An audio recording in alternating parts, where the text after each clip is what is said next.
So, if నెసెసరీని use చేసి ఎలాంటి sentences చెప్పొచ్చో చూద్దాం. ఫర్ ఎగ్జాంపుల్ మనం జనరల్‌గా ఇలా మాట్లాడుతుంటాం కదా! అవసరమైతే నేనక్కడికొస్తాను.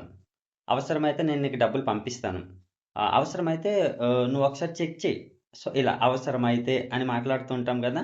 సో, ఇలాంటి సెంటెన్సెస్ మాట్లాడడానికి మనము ఇఫ్ నెసెసరీ అనేది యూజ్ చేస్తాం. సో, కొన్ని సెంటెన్సెస్ చూద్దాం. Then you can understand clearly.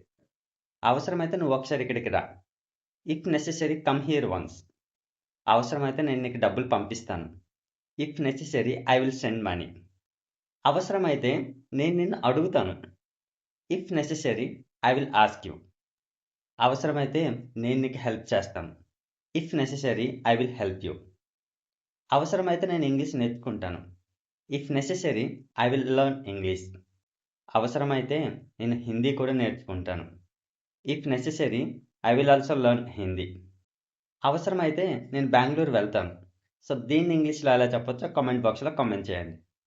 So, if నెసెసరీని use చేసి ఇలాంటి సెంటెన్స్ అనేవి సింపుల్‌గా చెప్పొచ్చు.